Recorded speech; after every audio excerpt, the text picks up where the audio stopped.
سلامونه قدرمنو لیدونکو تمه لرم چې ښه بایسته تېرونی به در باندې په خیر او خوشحالۍ سره تېره شوې وي.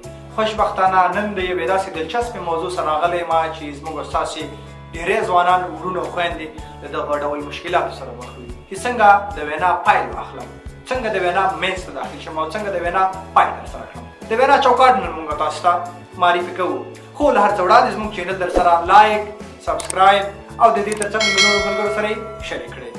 وختي مو یادونه وکړه قدرمنو لیدونکو، زموږ نننۍ موضوع ده د وینا چوکاټ. قدرمنو لیدونکو، د هر څه لپاره چوکاټ مهم دی. که زموږ او ستاسو په ژوند کې چوکاټ نه وي، زموږ او تاسو د خپل ژوند لپاره چوکاټ برابر نه کړو، زموږ او ستاسو ژوند د ستونزو او کړاوونو سره مخ دی. دلته موږ نن د وینا په چوکاټ باندې غږیږو یا د خبرو کولو پر چوکاټ باندې غږیږو. خبرې خو هر څوک ترسره کولی شي، که ځوان دی، که زوړ دی، که بوډا دی، که پیغله ده او که د هرې طبقې څښتن دی. خو مهم هغه دی چې د خپلې وینا لپاره چوکاټ برابر کړه، سیستم برابر کړه. موږ د ویناوالۍ چوکاټ یا د وینا چوکاټ تاسو ته معرفي کوو. لومړی د وینا چوکاټ په درې برخو باندې ویشو: پیل دی، منځ دی، پای دی. راځئ لومړی در سره په پیل باندې غږیږو. پیل دا چې موږ تاسو قدرمنو لیدونکو په یو اسلامي او فرهنګي ټولنه کې ژوند ترسره کوو. د معمول په څېر باندې هر کار شروع آغاز موږ تاسو د قرآن کریم پر مبارک آیتونو ترسره کیږي.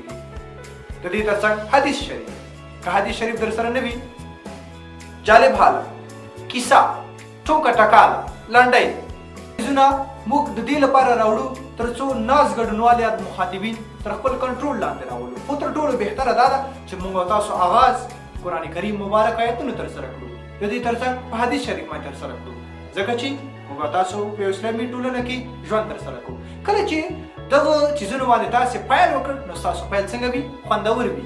انګلیسي متل دی، انګلیسي وینا ده د فرست افیکټ فاینل افیکټ، یعنی مثال ترجمه ده لومړی تاثیر تر پایه پورې تاثیر. کله چې ته وغواړې ستا وینا، ستا دغه پریزنټیشن، ستا د خبرې پر ناستو ګډونوالو باندې تاثیر وکړه، نو ته باید ښه پیل واخلې. ځوانانو ښه پیل باید په همدغسې څیزونو باندې ترسره کړي. دوهم راځو د وینا منځ ته. په دغه برخه کې ټول ګډونوال ویناوال ته متوجه دي. فرض مثال زه یو ویناوال یم، ما ته متوجه دي. ته په دغه برخه کې قدرمنو لیدونکي خپله موضوع خلکو ته روښانه کړه.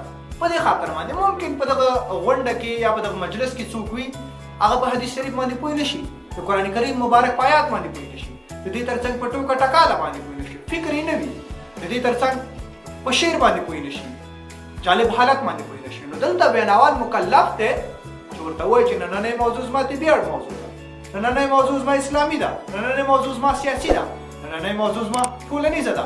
دغه ځای کې د خلکو ګډونوال یا د مخاطبینو فکر تا خپل ځان ته راواړوئ. دې ځای کې تا د وینا دوهم رکن یعنې منځ یې څنګه کړ تا ادا کړ. درېیمې برخې ته راځو، دا د وینا پای برخه ده. په دې برخه کې خپله موضوع بیا ځلې خلکو ته تکراروو. په دې خاطر باندې قدرمنو لیدونکو، تاسو به یو فلم یا یو سریال کتلی، بیا یوه صحنه، د هغې ټول خوند او رنګ بیا د پای په برخه کې وي، ځکه چې هلته هر څه معلومیږي، هلته هر څه پای ته رسېږي. په دې ځای کې ستا وینا څنګه کېږي؟ پای ته رسېږي. نو کوشش به مو همدا چې خپله موضوع بیا ځلې څنګه کړو؟ تکرار کړو. په دې خاطر باندې تکرار یې درې ګټې لري.